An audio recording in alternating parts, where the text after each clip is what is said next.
Yeah, this is a challenge that goes out to SpaceX and really any space agency, but I know SpaceX said that they, or at least they show that their rockets land backwards, right? They come butt first back to the Earth, flame first. So use that, and what I want you to do is get a rocket, and you can afford to expend a rocket. I mean, after all, this is for, you know, you can shut up all the flat earthers with this one. You can just prove us that we live on a rotating ball by going to the North Pole and launching your rocket from there. And why the North Pole? Because there's no spin at the North Pole.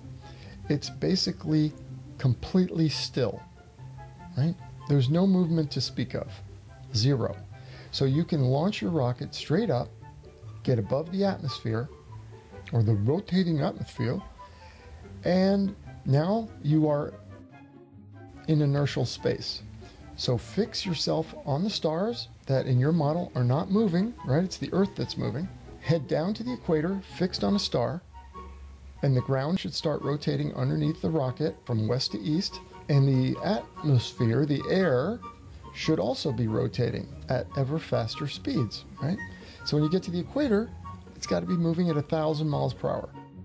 So then I want you to descend from space, but first, as your rockets do, and you should now be hit with 1,000 mile per hour rotating atmosphere. Of course, it's going to be a little thinner at first because the air is thinner up high. And as you come down, it's going to thicken, right? And so that 1,000 mile per hour will be much more damaging, of course. But you should be able to come down pretty quick, and go ahead and let's see you do it. Land that rocket, and of course you won't.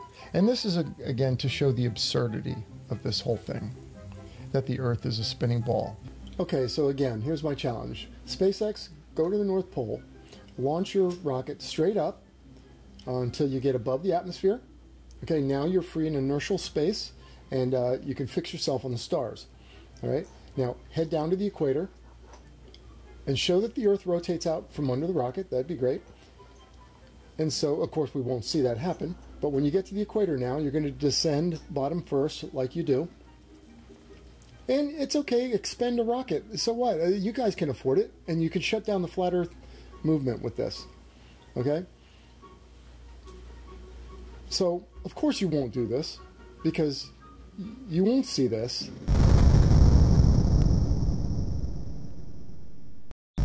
Can you not see that? Space is fake! Space is fake! Oh! Space is fake! Can you not see that? I've done lots of videos on showing that water is your barometer. It's your test to see if something is moving, right? Especially in light of the silly equatorial bulge of 14 miles high, which they say is due to the rotational speed, and that the poles of this Earth are flattening. This is no small event. This is cataclysmic. This means that the rotation, the centrifugal force, is enough to cause the ground or the Earth to warp, right? And it's sustaining because it says that the bulge is linked to the rotational speed. When it rotated faster at one point, they say, well, the bulge was bigger. Okay, so then if it's slowed down, the bulge is smaller. That means it's sustaining this bulge, so that if it stopped rotating, the bulge would cease. It would just settle right back down. The poles would spring back up. Again, more cataclysmic, catastrophic events. Because I showed in my earthquake video that just a small earthquake has the water going everywhere. Okay, and I'll be doing a video on this subject too, that water, like everything else, if it's not acted upon, if you throw a ball, everything wants to move in a straight line, barring anything that you do to it, like put spin on it or whatever you do. But everything wants to move in a straight line, even water. And I've showed that when this guy when they burst the sides of his above ground swimming pool, and the water goes off from center. The water shoots out from center and just goes wants to go in a straight line always. That's why the spinning fish tank that I showed, the water starts climbing the walls, because the water, as you rotate, you're throwing the water you're moving the water. Well, once the water starts to move, it wants to go straight. And what is, when you have a rotating around a circle, if something goes straight, which direction does it go? It ultimately goes out. Because in order to go around the center of rotation, it has to turn around it. Otherwise, it's going to go straight. That's why the water climbs the sides of the fish tank. That's why the water goes to the equator on a spinning ball. Well, I digress. I'm going to do a video on that. That's it. I went on longer than I wanted. As you can see, this is absurd. They would never do this. I dare you. Hey, Flat Earther challenges you, SpaceX or NASA, anybody else. Go out there and show us the rotation of the Earth. You can do it, because all the other times they use the excuse. See, this is why they say they launch at the equator, to get the 1,000-mile-per-hour boost, so they can reach the 23,000-mile escape velocity, so they can go to space. Well, I've showed you in many videos too where the rockets are curving downward. That's following the curvature of the Earth, p-brane. No, because I've showed you high altitude airplanes. They leave jet trails and they go, and the jet trails are a straight line, because they're staying equidistant to the ground. They're parallel to the ground. They're just flying along, and it's a straight line. That's proof right there that if in fact you're going to say that this curving down rocket is following the curvature, well, then the airplane's got to follow the curvature. Well, the rocket's much higher, p-brane. It's a big old... No. These airplanes are plenty high to show curvature all the way down to the horizon, and they're dead straight. Where your rocket here is not moving very far, and it's curving already. You know why it's curving? Because they're going down somewhere. All right? That's it. All right. Absurd. Just, again, it doesn't necessarily prove it. Well, it does prove the fact that no aircraft ever leaving the North Pole have experienced any ground moving out from under them. You know, you say, like, well, because the atmosphere, the Earth's moving with the ground, and so it pushes them along gently. They never notice. Plus, they navigate by the spinning ball, so they're staying relative to the spinning ball.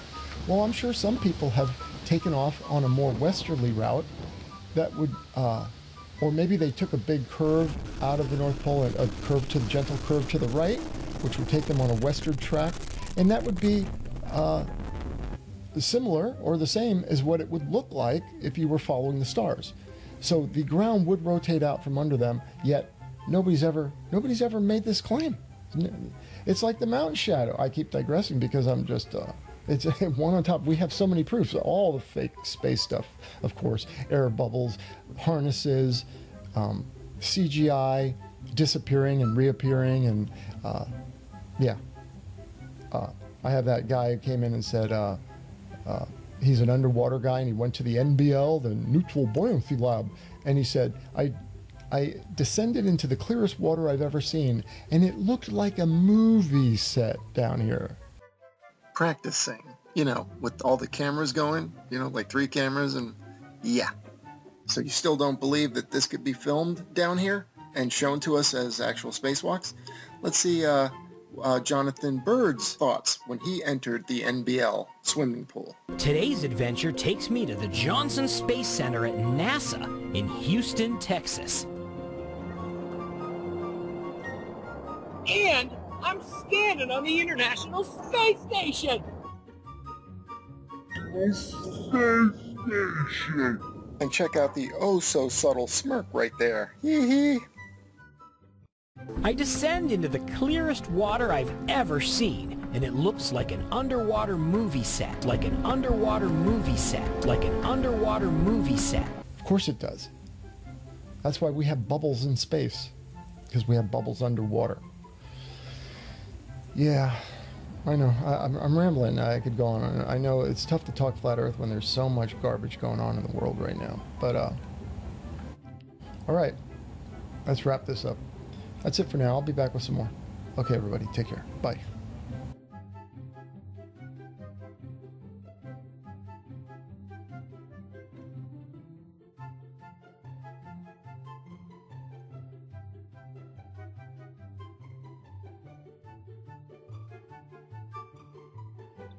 Can you not see that?